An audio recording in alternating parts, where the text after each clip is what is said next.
Welcome back, everybody, to Flyneau Reads 49 Hours by ScribeOfRhapsody.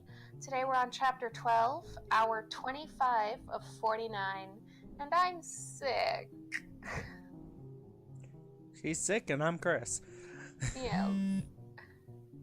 Buzz, chirp, chirp, chirp, chirp. Prompto jerked out of his doze on Noct's couch. Oh, yikes. How long had it been since how long had he been asleep? He rolled over, grabbing Noct's phone from the coffee table. Hopefully he hadn't missed too much. He would have been happy to stay up all hours of the night and cover for him, but some people didn't get out of school so easily as the Prince of Lucius. Oh, crap. More cell phones. This is Gladio. Are you seriously still sleeping? Earlier, Dad had to order you to leave here. Noct, it's been hours. Wake the hell up. Seriously. Your dad's about ready to send me over there. If I don't hear from you in the next 5 minutes, I'm calling Pronto to get your ass out of bed before I get there. Oh, crappity crap. Noctis skidded to a stop just prior to warping to the next rooftop. A red flash of light? What was that? He jogged over to the side of the roof, squinting through the darkness. Oh yeah, last chapter, Aranea and Loki were having that argument, and then they were like, someone who could warp, and we're like, dun dun dun. Mm-hmm. What had he just seen? Unable to see anything else, he warped down to the ground, holding his breath as he stayed still for a moment. Wait, were those? Yeah, they were voices, barely audible above the thrumming of his pulse in his ears, but they were there, raised voices. Noctis sighed in frustration, probably not Ignis and his kidnappers then. Who would be dumb enough to be yelling when the whole city was after them? Ignis and his kidnappers? Yeah. Come out. What's funny about that? Come out. No, I don't understand what you're saying. It's like, who would be dumb enough to be yelling when the whole city is after them? Ignis and his kidnappers. To melt. Okay, I know you're trying to make a funny, but I'm too sick to understand you today. Okay. Anyways, sorry about that, people. You'll have to put up with me for a day. And what were they doing in an office building at this time of night? Those didn't even, have cash registers for people to rob. You'd have the Lucians and Imperial Army after you. You have no sanctuary on this planet. Noctis froze, his eyes picking up on the movement behind the glass front of the building. 4 figures, all of them dark except one. 3 men, 1 woman. Noctis shrank back into the shadows, hoping his dark clothes had kept him hidden. Could it really be? Could he have found them? He waited patiently, far more patiently than it felt like he'd ever been in his entire life. They had to come out eventually. I don't see nothing, Biggs muttered. For a few moments, the only sound was Loki tapping his phone, and then the rest of them squinting at the doors. Out the doors. Are you sure of what you saw? Arne rolled her eyes. Of course Loki was going to doubt everything her men said, even when they were genuine. Wedge nodded.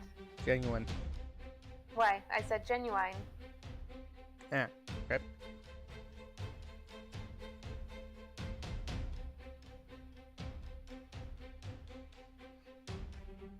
Alright, well, sorry, I just zoned out for a second there. It was only the reflection of the glass, but it was there. Loki's phone gave a buzz and he frowned. There are no glares in this area. Have you ever actually seen a warp trail before? Wedge scowled but said nothing. Loki put his phone away. Well, wait a few minutes, then leave. And so they did. The minutes ticked by, but there didn't seem to be any activity outside. We leave. Loki said finally. His voice was tight and concerned. Good. The bastard could use some more stress. All the stress. Maybe he'd have a stroke. It sounds like Arnea is finally channeling some of us. Now all we have to do is wait for her to simply open a window and chuck him out. Yup. In front of a high-speed moving car. Yeah. With spikes on its bumper. Just gotta be extra sure. Arne knelt down, helping Ignis up. He rose eagerly for once, probably hoping to get outside fast enough on the chance that one of his people was there. They were brisk but cautious as they exited the building, and Arne could see Ignis had his head on a swivel as he struggled to match her pace. Snip up. Loki hissed, his gun already in hand. Arne tightened her grip on her lance. What would she do if they were attacked by a real glaive? Help take their life? Chip away further at the already cheap justification she had? Ugh, this entire situation really did suck beyond words. Loki plowed on, leading them back into the narrow alleys between buildings. Great, at least now they weren't out in the open, but this left them more exposed to an attack from the rooftops. Buzz, chirp, chirp, chirp. Loki whipped around and briefly took aim, firing a shot at the rooftop behind them. Judging by the bit-off yell of pain that echoed around them, he'd hit his mark. High wind! Loki grabbed Ignis's arm, gesturing for her to check the roof. God damn it, was Pronto the guy texted him. Yeah, or Gladio. It's like, god damn it. Yeah. Bad timing, people. I know. That was good. Great, actually. Maybe she could knock the glaive out and tell Loki she'd killed him. Holy chocobos. He'd done it. He'd actually found Ignis. Noctis's heart was beating so hard, he almost wondered if the Imperials would be able to hear it all the way down on the ground below him. He tiptoed across the roof he was on, his phone grasped in hand. He needed to call his dad, but he couldn't let Ignis out of his sight, and he didn't want to be heard. His thumb hovered over the button to connect the call. Noctis looked ahead. Whichever way they turned, he'd have a pretty good view for a while. He could make the call. Buzz, chirp, chirp, chirp. Shit! Noctis hissed, jamming his thumb into the decline option to silence Gladio's call. Idiot, Noctis berated himself. He should have silenced the phone. Too late now. Noctis called his father as soon as the option was back up. Maybe he could have just answered Gladio's call, but it had been a reflex to shut the noise up. His throat seized, cutting off his yell of pain, cutting off his yell as pain ripped through his arm, making him drop his phone. Gunshot, he realized as he stared. God, I can't read today. He realized as he stared at the dark blood running over the pale skin of his arm. He'd been shot. He gritted his teeth, falling to his knees and grabbing his phone. Oh dear God, that's a fun name. Argentum? Yeah. Mr. Argentum, are you there? Dad!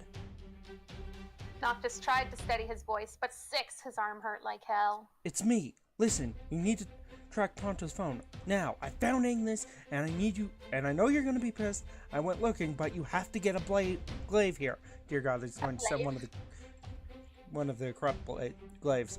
I keep calling them blades. This isn't Xenoblade. I know. Actually, that's exactly where my brain went too.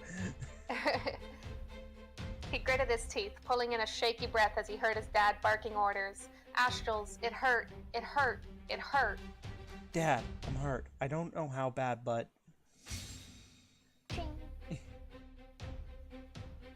Noctis whirled around, backing up as a woman landed on the rooftop next to him.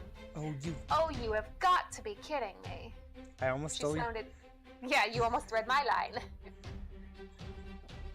She sounded irritated more than threatening, her lance loosely clasped at her side. We've got the entire glaive after us, and you managed to be the one that tracks us down? She spun her lance into a ready position. All right, kid, let's make this quick. Noctis passed his phone to his aching left hand and summoned his sword. He'd seen enough TV. He knew his dad would be able to find them faster the longer the line stayed connected. If this lady managed to destroy the phone, his dad might not have enough to go on. He just needed to buy some time. Noctis threw his sword past the woman, warping to the other roof. The woman was right behind him, and he ducked under the dull side of her lance. How had she managed to catch up with him so quickly? Better yet, why was she using the dull side of her weapon? She swiped again and he rolled. Ashkels, it was so much harder to fight with only one arm. He barely had time to throw his sword back at the other roof, warping away from her next attack at the last second. His aim was off, though, and when he warped, he found himself clinging to his sword, and he hung from the side of the building.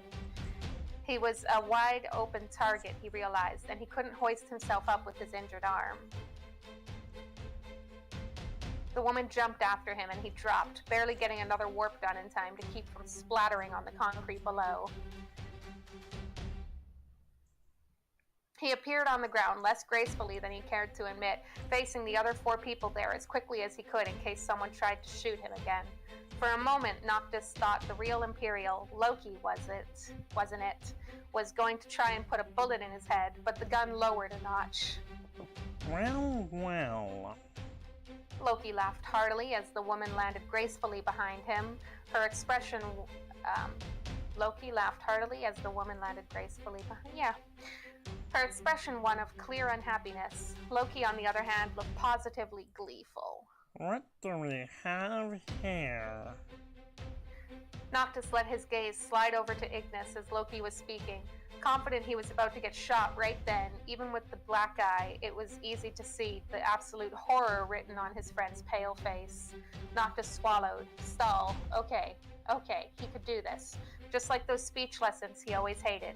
Confidence, big words. So, his best Ignis impression, minus the accent, really.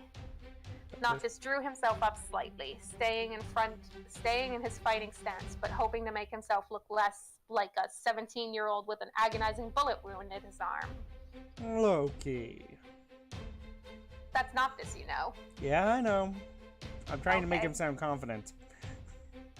I'm not sure it's gonna work, though. Nope. Steady voice. He had to push back the pain, or this guy would see him as weak right off the bat. I'm Prince Noctis Lucius. Lucius Calum. Prince Noctis Lucius Calum. I always screw up on that last word. Mm-hmm. And I'm here to see that my visor is returned. Oh no, I made a formatting error. Not that Loki hadn't already recognized him, but his name was a good opening. Noct, get out of here. That's Ignis, you know. Noct, get out of here.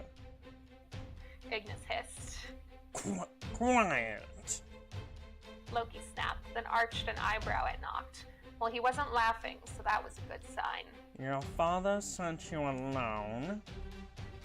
He needed a haughty reply, something that didn't belittle him or his father. My father encourages me to take initiative. I see. Loki smirked. Well, Your Highness, I'm afraid we've grown rather attached to your advisor. We can hardly part ways with him and walk out of here with what we need. Now can we? In fact, without him, we wouldn't be able to walk out of here at all. Your glaives would have no reason not to slaughter us. Good point. I can promise you that won't happen. The lives have already been lost on both sides. No one wants to add to that number. If you release Ignis, you have my word you will all keep your lives. But if you try and keep going like this... Noctis glanced down the alley behind him. It's still a long way to the edge of the city. Noctis felt something besides pain flare within him at Ignis's slight smile of pride. Well, that depends on the route you take. Loki said snidely. I feel like I'm making him say everything snidely. Noctis swallowed. Not that he'd expected Loki to take his offer, but still, he was running out of stalling time. The route that I'm trying to take is one that will militate the situation. That I know, it's not a word. You'll understand in a second. Loki squinted, looking confused. The woman mercenary raised an eyebrow. The other two shared a look that Noctis could only describe as eh? He screwed up! Yeah. Crap, what had he said? Ignis's sigh was barely audible. Milligate, Your Highness. Mitigate. The word you're looking for is milligate. Mitigate! Mitigate! You said milligate twice. Yeah, mitigate, Highness. The word you're looking for is mitigate. God damn it! Yeah, he screwed up. I screwed up. Noctis screwed up. Everyone's screwing up today. Yeah. Damn it. Right, that. He'd been doing so well, and now Ignis had that damn my life's work is all for naught look of disappointment. Loki laughed again. I have a counter proposal for you, Your Highness. I love how you just went through all your voices there for a second. It's like, which one's the right one? Let's play voice roulette. Yeah. He raised his gun again. I'll mitigate the situation by taking you with us. I do doubt your father will take any rash action against us while his son's life is on the line. Dick. Yep. Oh, crap. Don't you bloody dare. Ignis snapped, a fury in his eyes that Noctis had never seen before. Oh, do keep him quiet. Loki tossed over his shoulder. No. The white-shirted mercenary said, raising his gun to point it at the Imperial. To hell with you, mate. I've had enough. Agreed. The white-shirted mercenary said, oh, I accidentally double-pasted a line. Hey, to hell with you, mate. I've had enough. Agreed. Agreed. Yay! The dark-shirted mercenary released Ignis. Loki looked furious. I win. There's no exclamation point there. I know, but I feel like it would be adequate. Okay.